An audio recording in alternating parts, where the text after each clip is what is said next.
Good evening, everyone. I am John O'Loughlin. Welcome to my channel. It's called McDuff Lives. And tonight I'm doing a little special thing. I'm doing a 1-hour review of a book that I haven't actually read on the channel. It's one that I think I can't devote, a few weeks to this book.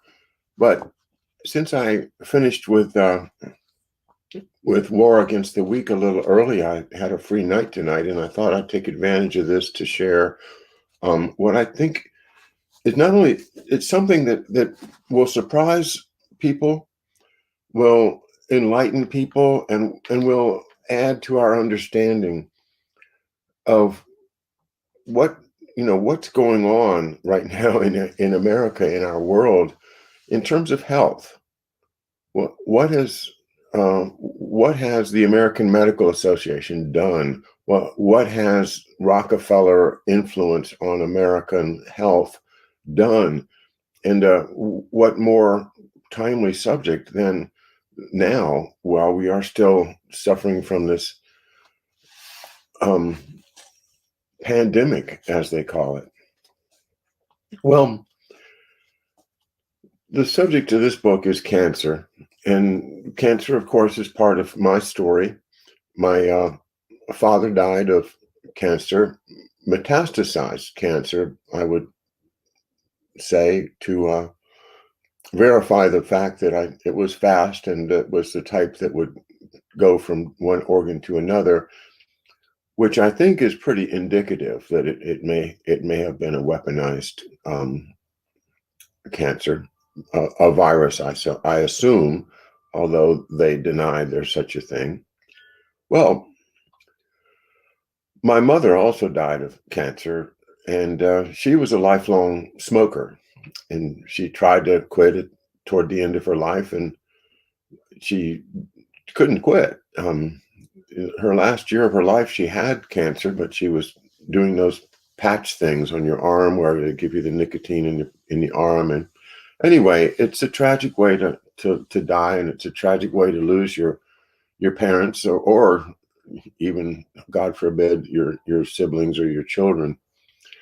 So why would the Nazis have a war on cancer? Well, the reason is that although they were out to wipe out vast parts of humanity, the Slavs, for instance, the Jews, the Roma, so many Poles, that they just wanted to get rid of them so that they could spread out and have, their elite farms and plantations, and have all of the other people, revert to medieval serfdom. Well, in order to have their master race, they had to have a healthy master race, right? The people that were to become the Aryan Empire, the 1,000-year Reich, well, you couldn't have them dying of cancer. So it was actually recognized as a big problem by the Nazis long before the war started. We're talking about in the 20s, okay? So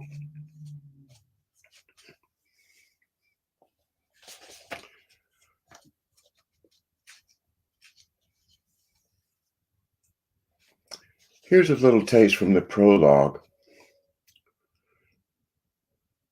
At 3:30 a.m. on the morning of June 22nd, 1941, German armed forces invaded the Soviet Union along a 2,000-mile front, right? That's the Operation Barbarossa, the Germans driving into Russia, breaking the Molotov-von Ribbentrop Pact.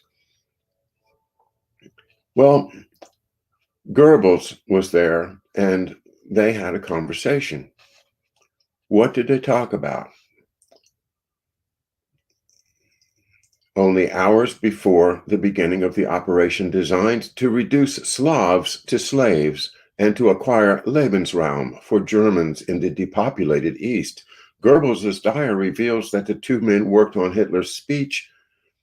Both lamented the treachery of Rudolf Hess. Both men marveled at the historic magnitude of the imminent invasion, the explosive surge that would redraw the map of Europe and extirpate the, quote, cancerous tumor of communism. Both Hitler and Goebbels discussed other things that night. They discussed the importance of English pacifism and the political situation in Italy. And shortly before they separated, only an hour before the invasion, they discussed recent advances in cancer research, including the work of a certain Hans Auler, professor of medicine in Berlin and one of several up-and-coming stars of German cancer research. We don't know exactly what was said, but the fact that cancer was even broached seems puzzling. How did Germany's political leaders find the time, hours before a major invasion, to discuss cancer and cancer research? What was cancer in the Thousand-Year Reich that set it apart from other health obsessions of the hour? Books about Nazism have almost always designed to shock or disturb. The brute facts lend themselves to this treatment. The distress I would like to evoke, however, is different from that of most recent histories of Nazi medicine or the Holocaust more generally. There is a by now conventional narrative of sorts that treats medicine of the era as an unfolding monstrosity, from racial hygiene, sterilization, and racial exclusion to euthanasia, abusive experimentation, and the final solution. The participation of doctors in Nazi racial crimes is disturbing, but it's equally disturbing that Nazi doctors and public health activists were also involved in work that we today might regard as progressive or even socially responsible, and that some of that work was a direct outgrowth of Nazi ideology. Nazi nutritionists stressed the importance of a diet free of petrochemical dyes and preservatives. Nazi health activists stressed the virtues of whole grain bread and foods high in vitamins and fiber. Many Nazis were environmentalists, many were vegetarians. Species protection was a growing concern, as was animal welfare. Nazi doctors worried about over-medication and the overzealous use of X-rays. Nazi doctors cautioned against an unhealthy workplace and the failure of physicians to be honest with their patients, allowing momentous exclusions, of course, for the, quote, racially unfit or undeserving. What are we to make of the Nazi anti-tobacco campaign or the public health initiatives launched to control cancer? How do we understand the efforts to curb asbestos exposure or exposures to X-rays and radium, or the campaign to secure food quality and truth in advertising? Did the Nazis do good work? Was some of that good work motivated by Nazi ideals? It is difficult to write on this topic without participating in a kind of a moral drama, the sort that boils down to questions such as whether good can come from evil. Well, that is a taste from the prologue and sets the stage for what I think is going to be a new way to look, not at the Nazis so much, but at cancer and what people knew and when did they know it. Cancer was on the rise in the 1920s and 30s, and the millenarian leaders of the Thousand-Year Reich wanted to know why. Cancer was a difficult symbol, a disease of civilization, of modernity, of a not yet conquered foe. We shall be looking at these symbolic resonances, especially at how the language of cancer, tumors as Jews, Jews as tumors, expressed larger cultural idioms. Cancer becomes a metaphor for all that was seen as wrong with society, and not just in Germany. Cancer gets attention and cancer gets neglected in ways that reveal deep struggles over the nature of disease and how it should be confronted.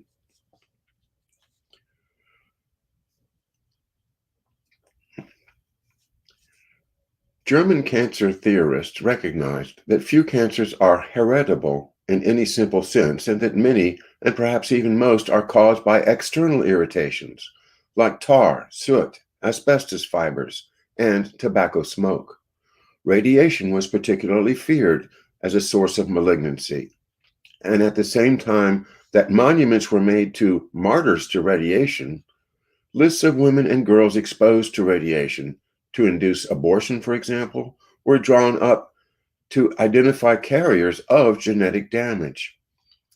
Germans in the 1930s become leaders in the identification of radon-induced lung cancer, especially among uranium miners, and lung cancers associated with asbestosis. New workplace hazards are identified, but usually in the context of what's called Selektionsmedizin, the idea being that workers should be adapted to the workplace and not just vice versa. Workers were screened for early signs of lung or skin disease, and efforts were launched to protect women from cancer and reproductive hazards. Slave labor was eventually used to perform the dirtiest jobs as a dual system of worker health and safety emerged, involving strict precautions for healthy citizens and precarious, life-threatening pollution for foreigners and Untermenschen.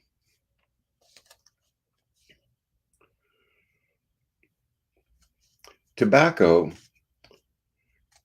is a focus justified by the startling fact, heretofore unnoticed, that Nazi Germany had the world's strongest anti-smoking campaign and the world's most sophisticated tobacco disease epidemiology. Nazi medical and military leaders worried that tobacco might prove a hazard to the race, quote unquote, and Hitler intervened personally at several points to combat the hazard.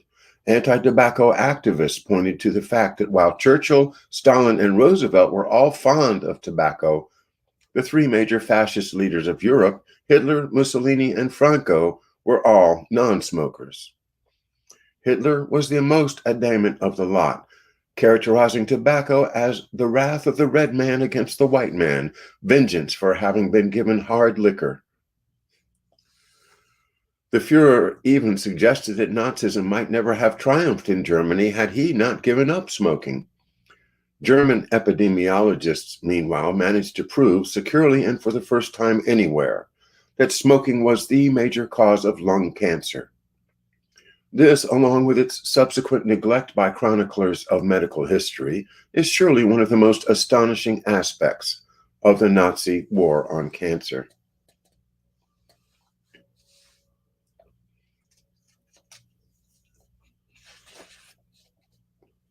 Now, I'm going to skip ahead because I want to make sure and read this part, chapter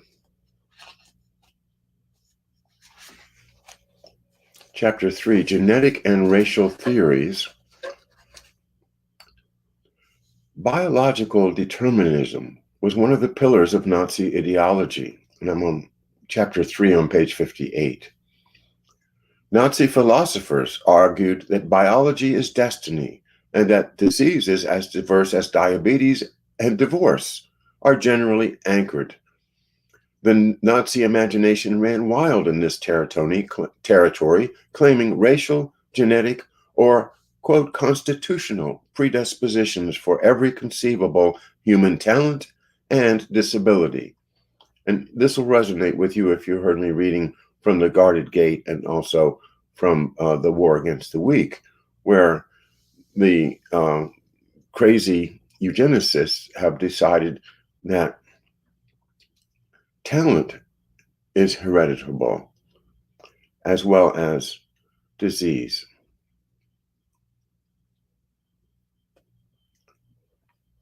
Cancer and the Jewish question. Consistent with this ideology, a number of German physicians argued that cancer, too, was a genetic disease, a disease to which different individuals and races were susceptible in differing degrees. The idea that cancer runs in families was already an old one, dating back at least to Friedrich Hoffmann's postulate in circa 1700. Statistical explorations of cancer's hereditability proliferated in the 19th century, and by the early years of the 20th century, evidence had accumulated that certain cancers of the eye, colon cancers, and at least some breast cancers could be passed from parent to offspring via the, quote, the germ cells. Twin studies fueled the idea that at least some cancers might be heritable, and by the 1930s, a multitude of such studies claimed to have proven a genetic predisposition. Certain families were said to be immune. A 1938 study of one Croatian noble lineage claimed to have found that among 133 members of this well-documented family, there was not a single instance of cancer over a period spanning nearly 200 years. Early hints that the idea that chromosomal events might be involved in carcinogenesis began to be discussed in the 1910s and 1920s, following the rediscovery of Mendelian genetics in 1900 and the work of Theodor Boveri and others.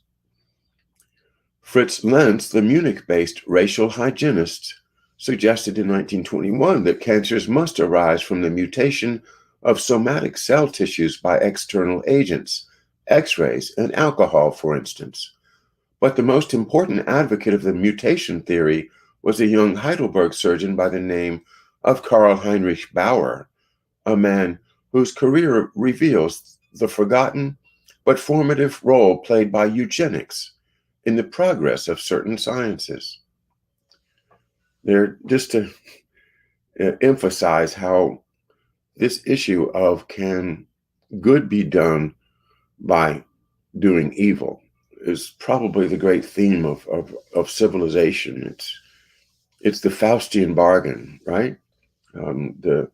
They say, okay, if you administer this to all the population, then you'll get rid of these ones with these bad genes, and all the rest of humanity for the rest of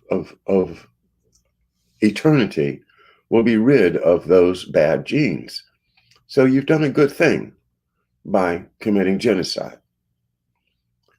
That is the essence of eugenics, as we've learned. And that is the temptation of people who would use the idea of public health as a global idea, that we've got to take care of the health of the human race, even if it means getting rid of some of the weaker or worse genetic material. It's the essence of Nazism, and also we need to distinguish Nazism, which is a national thing, which is what we're talking about tonight, is that Hitler is saying we are going to have the healthiest Aryan nation and the unhealthiest everything else. That's his program.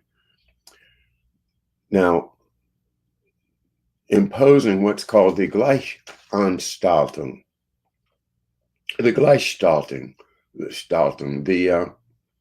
imposition of a totalitarian system, included the imposition of the Jewish laws, the German Jewish race laws. And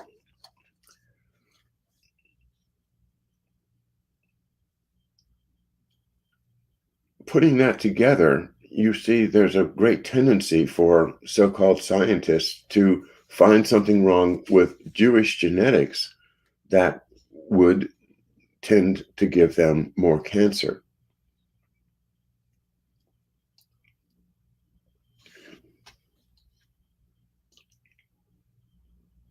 Bauer was an early supporter of eugenics.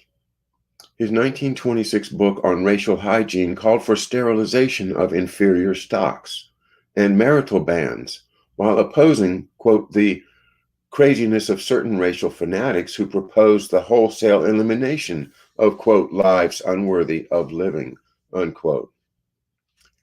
Well, that business about lives unworthy of living comes right out of Henry Kissinger's Useless Eaters. In 1928, Bauer published his first book-length treatise postulating somatic mutation as the initial event in cancerous growth. The American geneticist Hermann J. Mueller had recently shown that X-rays could cause mutations in the sperm cell of fruit flies, and Bauer used this to argue that since X-rays could cause cancer, then cancer too must be regarded as a product of mutation. Any form of radiant energy capable of producing mutations is also capable of causing cancer, he said. The mutation theory was attractive to eugenicists, worrying about the corruption of the human genetic stock.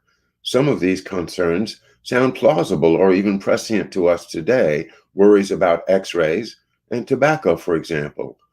Others strike us as misconceived, if not horrific, such as genetic harms resulting from racial intermixing.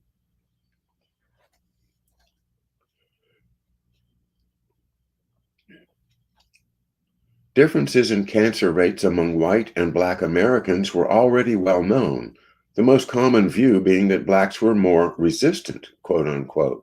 But cancer rates were also said to vary between Jews and other European peoples. Cancer studies in the Ukraine in the early 1930s indicate that elderly Jews were more than twice as likely to die of cancer as elderly Ukrainians or Russians. Jews were found to suffer exceptionally high rates of stomach cancer and low rates of uterine, genital, and breast cancer. Results such as these were sometimes used as proof of Jewish bodily inferiority.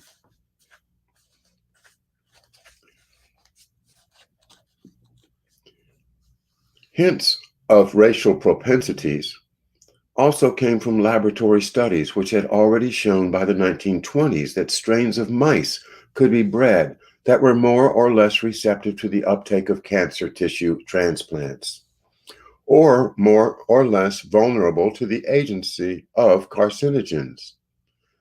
SS Chief Heinrich Himmler was apparently intrigued by the prospect of breeding a race of cancer-prone rats.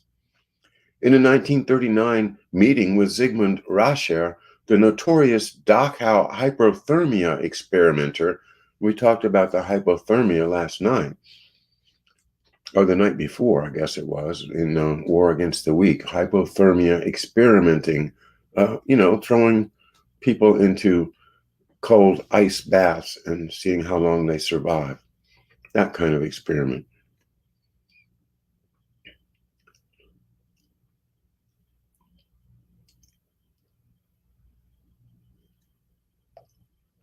The SS Reichsfuhrer proposed breeding such a race of rodents to be released in German cities to control the rat population.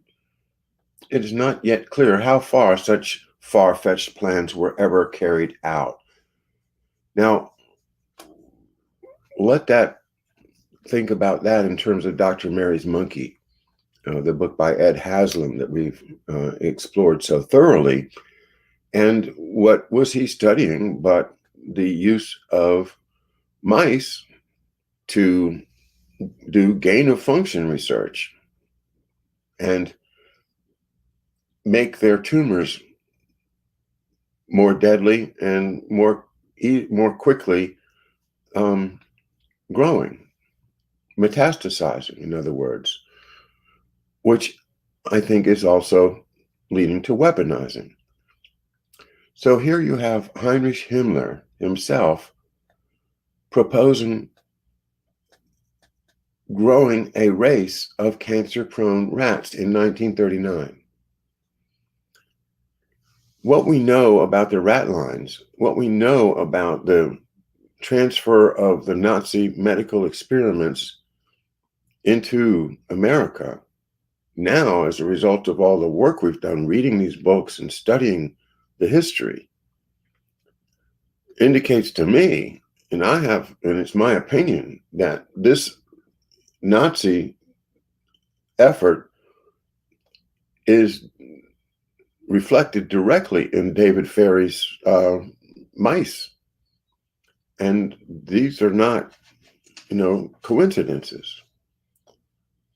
Well, you know what I'm saying. I think there's a straight line from one to the other, is what I'm saying.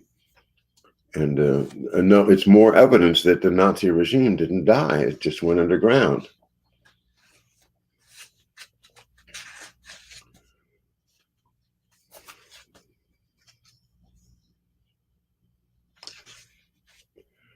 The next chapter is chapter 4, Occupational Carcinogenesis. That, of course, means occupational cancer, things that cause cancer that are in your job. And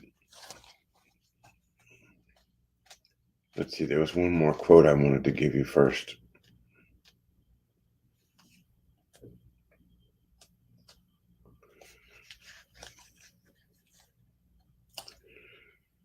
Cancer was called the number one enemy of the state in the 1930s by the Nazis. That's before the war. That's what they're saying, because they've seen the statistics. They follow the math and they say, this cancer is growing so bad that we're going to lose 1 in 4 of our population to cancer. So that's why they got serious about it. Many different kinds of occupational cancers had been discovered by the 1930s, the most important of these being skin, bone, and blood cancers caused by X-rays, internal cancers caused by radium ingestion, bladder cancers among dye workers, lung cancers caused by chromate exposure and uranium mining, the arsenic cancers occasionally found among vintners, glass workers, and steel workers, and the skin cancers caused by prolonged contact with paraffin, tar, soot, and certain types of mineral oil. The contribution of such cancers to the overall burden was disputed. Fischer-Vassels in 1934 remarked that occupational cancers constituted only a tiny fraction of the cancer burden in Germany, but their political significance was magnified by virtue of their being, by almost all accounts, preventable. In the Nazi period, health officials developed safeguards against exposure to deadly chemical toxins, at the same time that efforts were also underway to use some of those very same toxins to kill millions of Jews and Gypsies.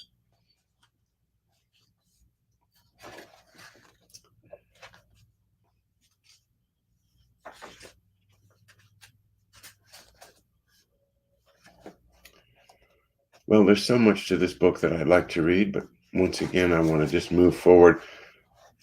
After recognizing all of the things that they could do in the prevention of cancer in the workplace, the next topic is the Nazi diet. Your body belongs to the nation. Your body belongs to the Führer. You have the duty to be healthy. Food is not a private matter. These are Nazi slogans put on posters on walls. Food was important for the Nazis. The healthy and powerful state required healthy and powerful bodies, and a proper diet was often taken to be the key to bodily strength. Nazi nutritionists mounted a frontal attack on Germans' excessive consumption of meat, sweets, and fat, and argued for a return to, quote, more natural foods such as cereals, fresh fruit, and vegetables. The emphasis upon bodily purity and natural healing was one source of the interest, but as in the case of occupational medicine, questions of performance at work, at sport, and in the bedroom were also central, as was the quest for agricultural self-sufficiency. Nazi leaders wanted tough, lean, high-performing man machines. A proper diet would reduce the incidence of ailments, such as cancer and heart disease, but it would also increase labor productivity, maternal performance, and military muscularity. Moreover, it would aid in the regime's effort to free Germany from dependence on foreign food imports, a not inconsequential aspect of the Nazi Party's drive for economic independence. It's not surprising that an improper diet was said to contribute to cancer at the time, since diet was popularly held to account for nearly every human malady. Dietary theories of cancer were boosted by the fact that the digestive tract was the most commonly afflicted site of the body. In Germany, as in many other countries prior to the explosive growth of smoking, Swiss and German statistics from the mid 19th century suggested that between a third and a half of all cancer deaths stemmed from stomach cancer. And Dorman's ambitious study of the early 1930s came up with similar figures. Gastric malignancy was the leading cause of cancer death in the United States, too. A 1937 study of American physicians found that stomach and liver cancer together claimed more lives than any other kind of tumor, followed by cancers of the colon, breast, prostate, and so on down the list. No one really knows why stomach cancer was so common in the 1920s and 30s, or even why incidence rates plummeted in the decades after the Second World War. In Germany today, age-adjusted death rates are less than a quarter of what they were in the early years of the 20th century. The decline is a worldwide phenomenon, even in Japan, where gastric malignancy was, until recently, the #1 cause of cancer death. The decline of stomach cancer is almost certainly real and not the product of better diagnostics or some other bias, since Germany, by the 1920s, led the world in autopsies and was thereby able to confirm the site of origin of many tumors. One factor contributing to soaring stomach cancer rates must have been the dismal quality of food. Highly salted, often fermented, and not infrequently rotten, the meats, vegetables, and grains of the era were often tainted by molds, fungi, bacteria, and other potentially cancer-causing agents. People did eat fresh meat, but they also ate a lot of meat that had been salted, dried, or smoked. We know today that cancer-causing aflatoxins are common in the molds that grow on grains and many nuts. We also know that contamination from such substances was common in the early part of the century. We know that foods were often adulterated with spectacular colorants and preservatives, including vivid coal tar dyes, bright green copper sulfates, and much else besides. Licorice, for example, was often colored with lamp-black soot derived from the burning of candles. It is not hard to imagine that the liberal use of colorings and preservatives may have caused some of the stomach cancers of that era.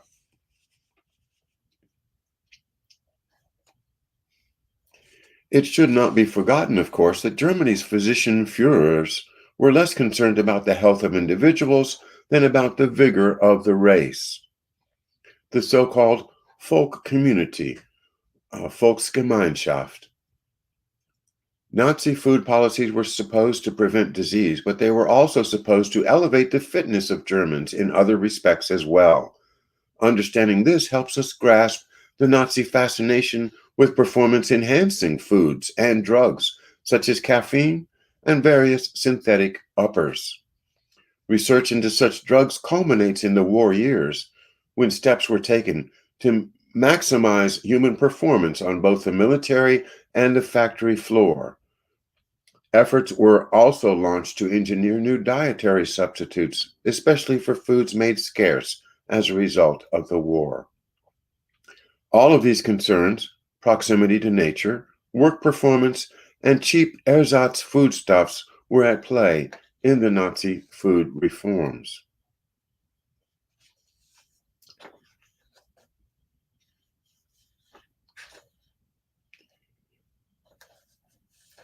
Meat versus vegetables. Dietary theories of cancer were most often accompanied by the argument that cancer was a disease caused not by particular germs or chemical agents, but by some kind of general body dysfunction. Cancer was brought on by improper diet or stress, the theory being that anything which weakened the body as a whole would encourage cancer. Researchers' failure to find a cancer germ The great hope of cancer theorists around 1900 had given rise to suspicions that there was not, in fact, a single cause of cancer. Cancer, in this view, was best understood as a constitutional disease, a disease of the body as a whole. Those who described to this theory tended to argue in favor of a diet low in fat, sugar, and protein, and high in fruit and fiber. It was also the view of many of the homeopathy-oriented writers for Hippocrates magazine. Cancer was notorious and much feared for striking the well-fed and apparently healthy. Perhaps a periodic fasting or other steps to limit what we eat could help prevent cancer. Hitler and Himmler were both hostile to flesh eating, but worry about overzealous meat eating was also a popular theme of pre-Nazi organic literature. The Lebensreform movement of the Weimar era had urged moderation in this era, and what was new in the Nazi period, or newly stressed, was the idea that natural living would augment military prowess.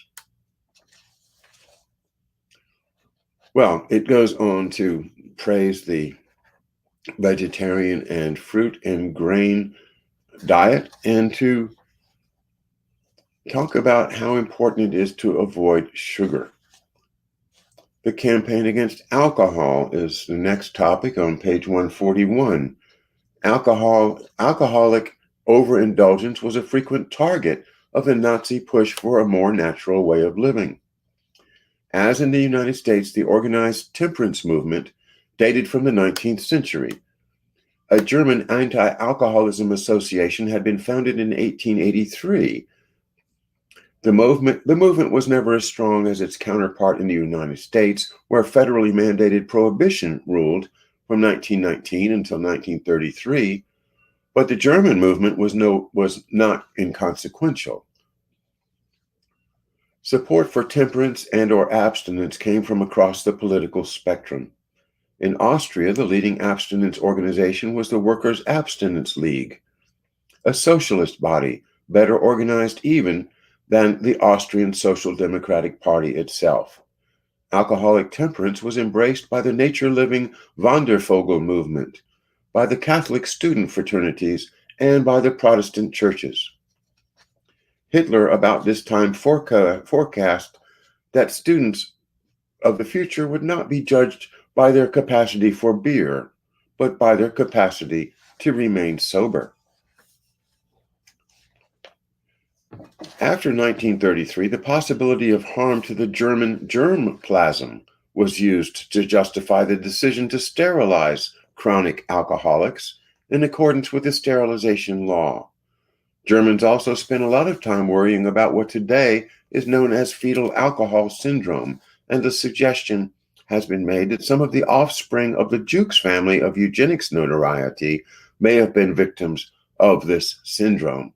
Again, the Jukes family was a famous example, supposedly, of a family that was, what was the word? Feeble-minded, and therefore subject to the Virginia laws of sterilization.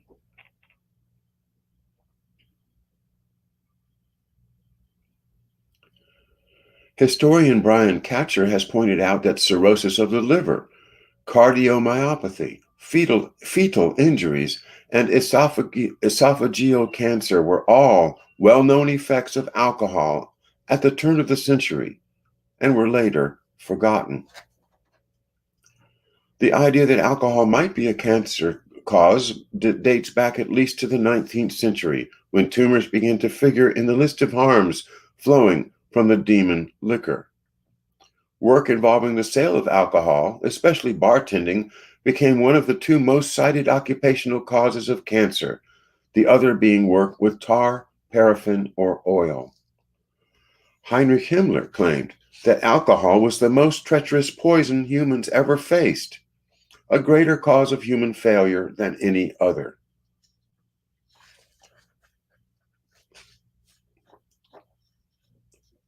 Traffic accidents were another concern of the Nazi anti-alcoholiker. Alcohol was recognized as a major cause of automobile accidents, a not insignificant matter in Germany of the mid-1930s, with more than 250,000 traffic accidents per year, resulting in more than 10,000 deaths.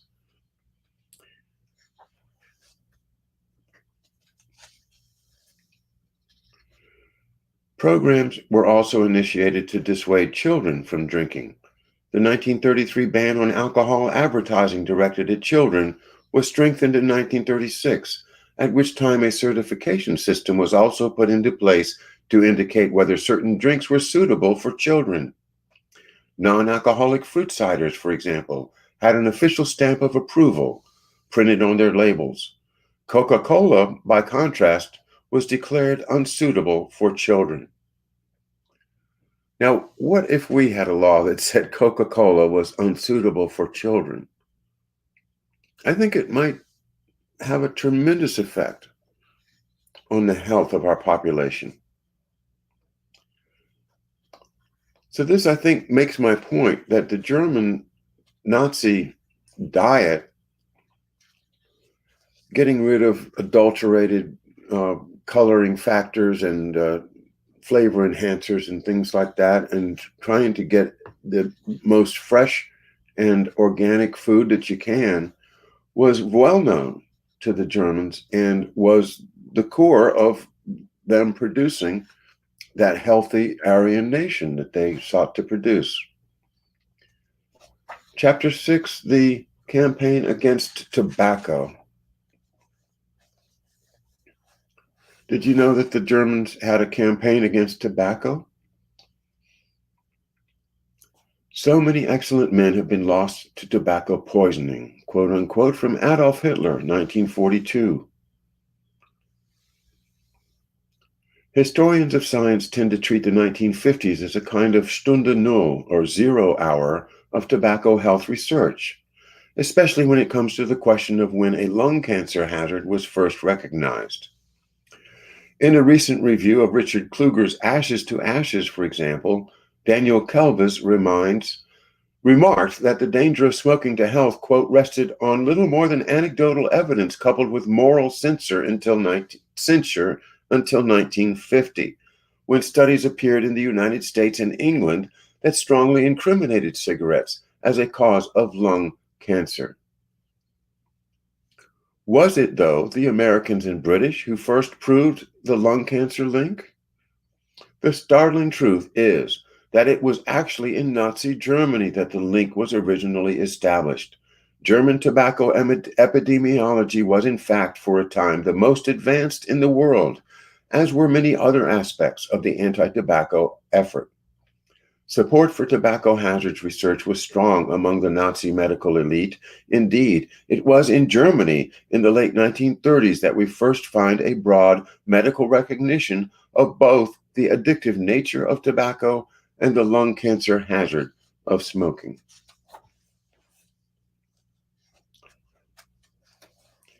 That recognition was fostered by a national political climate stressing the virtues of racial hygiene and bodily purity.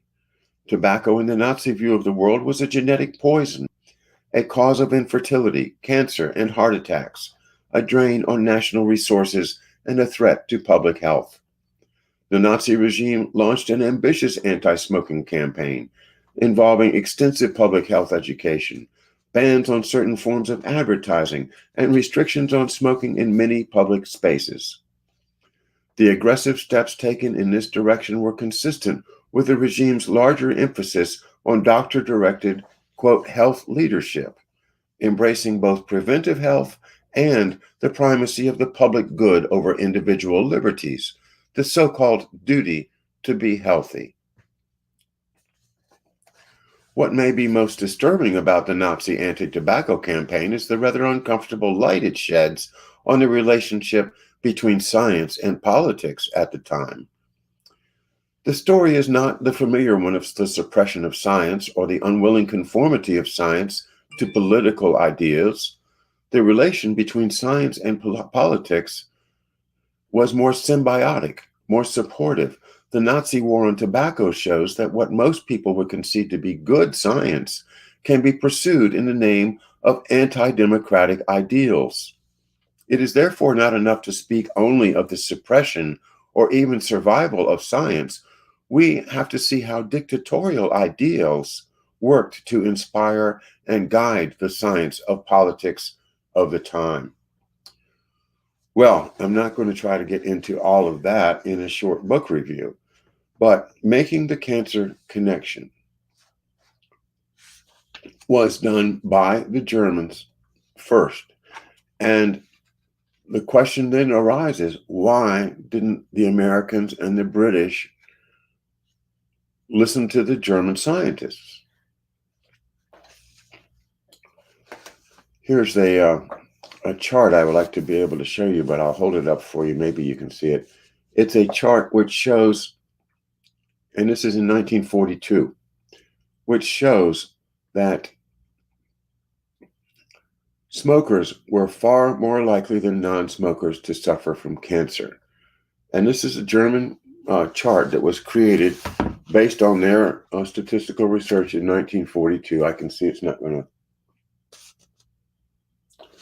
well, apologize, but trust me, that's what it says. And there's just an incredible amount of posters and charts and things in this book that show you how serious the Germans were about stopping cancer, in particular stopping tobacco use and stopping the use of alcohol.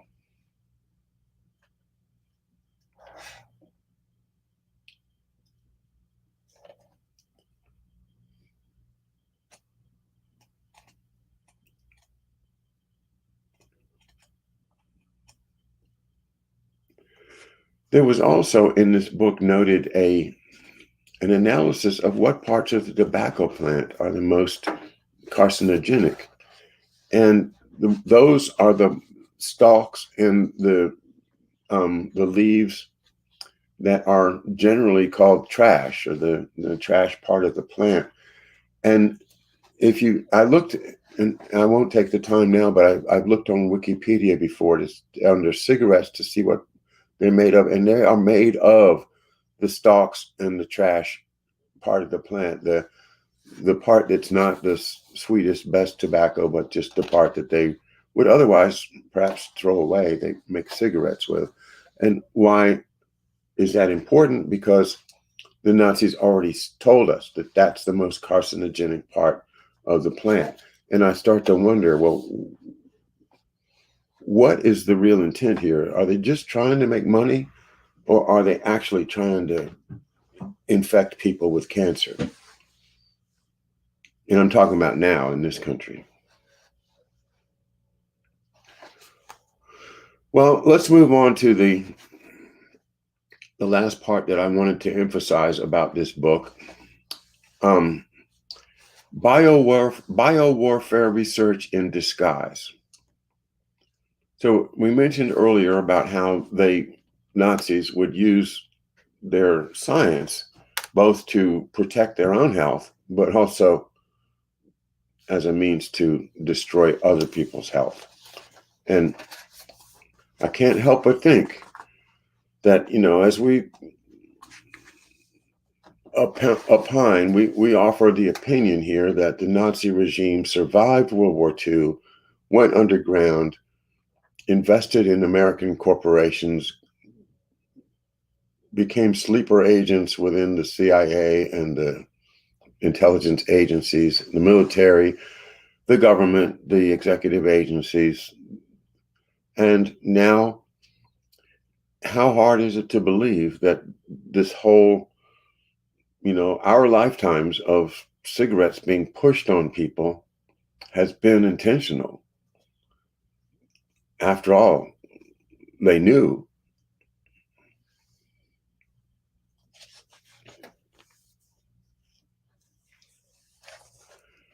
It's important not to exaggerate the success of the Nazi war on cancer. Nazi militarism cut short many of the long-term hopes of the regime, including several of the most promising cancer initiatives. Anti-cancer efforts slowed dramatically as the war dragged on in the face of mounting casualties on both fronts and the demand for breakneck production at home. more immediate priorities came to the fore.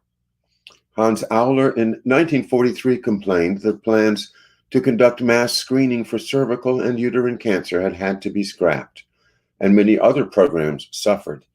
This is not hard to understand. Nations offering up hundreds of thousands of men to be killed on the front are not likely to spend a lot of time thinking about how to prevent cancer at home. The same was true in other nations. In the United States, for example, William Hooper's Occupational Tumors and Allied Diseases, the most comprehensive analysis of occupational cancer of the century, was essentially ignored when it appeared in the spring of 1942. This is not to say, however, that there were not important research initiatives undertaken during the 5.5 years Germany was at war. The Zeitschrift für Krebsforschung und Monatsschrift für Krebsbekämpfung continued publishing through the end of 1944, as did several other journals reporting on cancer topics. Tobacco hazards research continued, as did experiments on food dyes, asbestos, hormones, and viral and radiation carcinogenesis. Notice viral in there. Efforts were even launched to find out whether the trauma and deprivation caused by war might result in cancers. The Monatsschrift für Unfallheilkunde reviewed the medico-legal aspects of tumors caused by accidents and whether gunshots could cause cancer. Such pursuits continued late into the war. Some of what passed for cancer research, though, was not what it seemed to be on the surface. Ute Deichmann, in her Biologists Under Hitler, has shown that participation in, quote, cancer research, unquote, was successfully used to evade the draft, especially after the outbreak of the war. Adolf Butenandt, winner of the 1939 Nobel Prize for his work on sex hormones, employed 3 DFG-supported scientists, all of whom obtained military deferments for their work. Then, as now, it seems the attachment of the label cancer research gave basic biology an aura of unity and respectability, and in Germany in the early 1940s could actually save your life. Richard Kuhn, head of Heidelberg's Kaiser Wilhelm Institute for Medical Research, in 1942 argued that Göttingen cancer chemist Hans Lettres should be exempted from uniformed service on the grounds that his work had military potential. Quote, in the US, this problem of chemical carcinogenesis is being actively researched, and the suggestion has been made that cancer-causing substances may be deployed in the war, unquote. As biowarfare agents, in other words, suggestions such as this may help explain why some of Germany's leading cancer researchers tried to marry cancer research and biowarfare work, as we shall see in a moment. Isn't it interesting, though, that this German scientist is saying that it's in the US that chemical carcinogenesis is being researched, and the suggestion is made that it could be deployed in war as a bioweapon.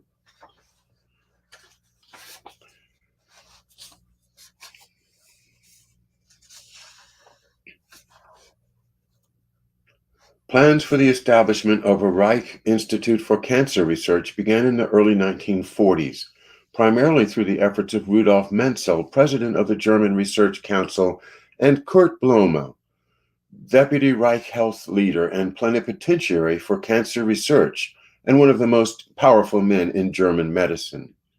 And you remember, Kurt Blome ends up in the island there off of is it off of Massachusetts? The one where the Lyme disease is suspected of coming from? Yeah, because he becomes a paperclip Nazi, okay? He comes over.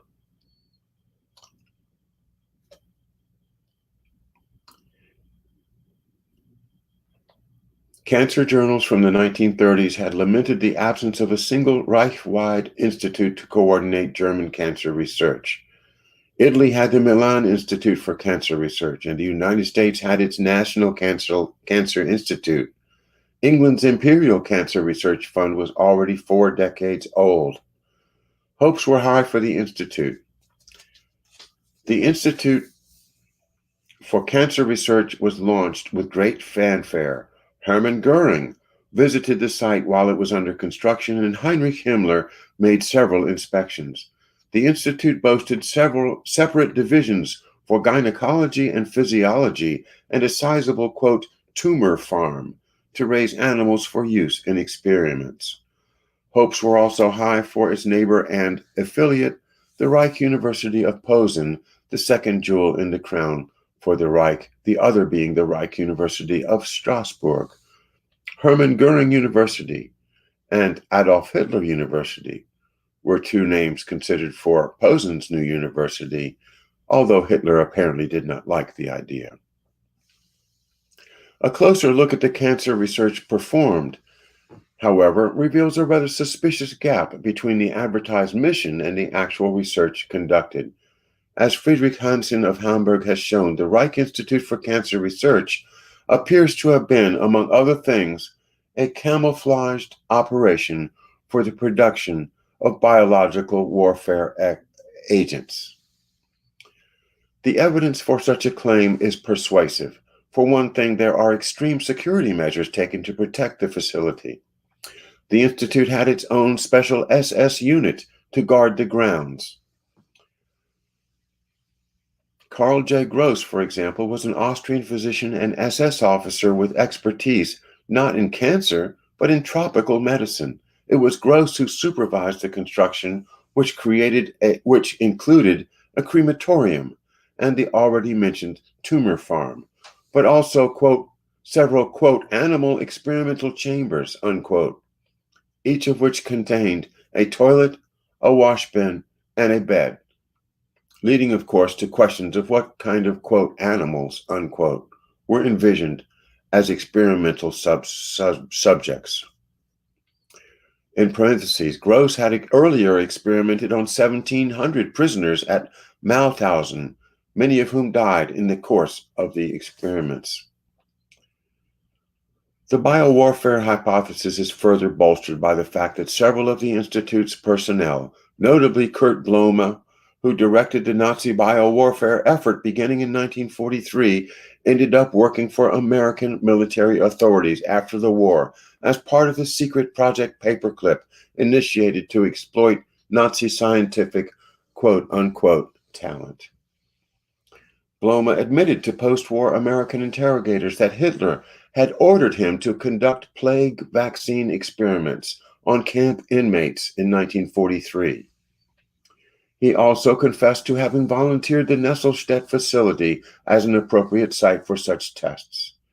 The Nazi biological warfare project, codenamed Blitzableiter or Lightning Rod, was apparently granted to German military leaders as compensation for Hitler's refusal to pursue a more aggressive atomic bomb effort.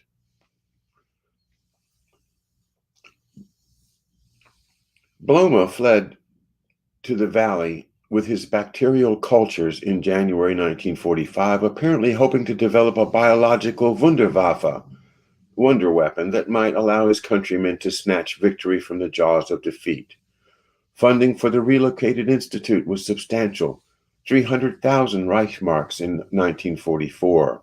American armies moving into Thuringia discovered some of the institute's papers and equipment and recognized the site for what it was, a cancer research institute with biowarfare research and development capabilities. Well, you can understand that if we were serious about stopping cancer after World War II, we would have taken these scientists not for the purpose of developing bioweapons, gain of function research, creating tick-borne diseases, creating mosquito-borne diseases, creating sexually transmitted diseases, weaponizing viruses and creating viruses that can transmit cancer.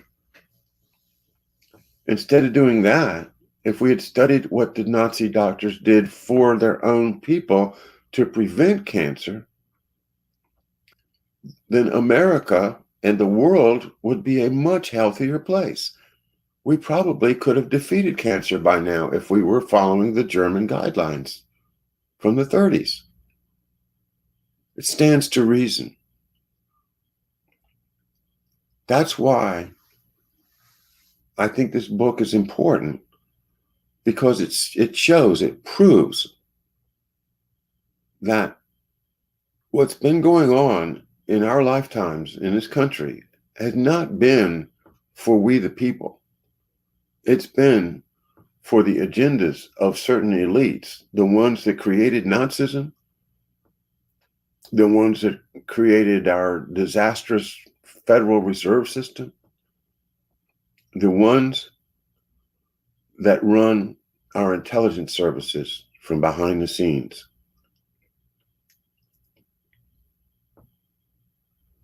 It's a slow walking genocide of the American people. I can't put it any clearer than that. And yes, it took my mother. Yes, it took my father. Yes, it takes, people all over the place. 1 in 4 was what the Nazis were alarmed at. What is it now? I don't know, but I imagine it's even worse. All right, it's after 9 o'clock. I better wrap it up. Thanks for being here tonight, and I'll talk to you tomorrow morning about 11 o'clock, and we'll see you then. And thanks, Andy Dybala, for producing once again. It's terrific to have you, and Neighborhood News and the brand new show, Research Revival, at YouTube.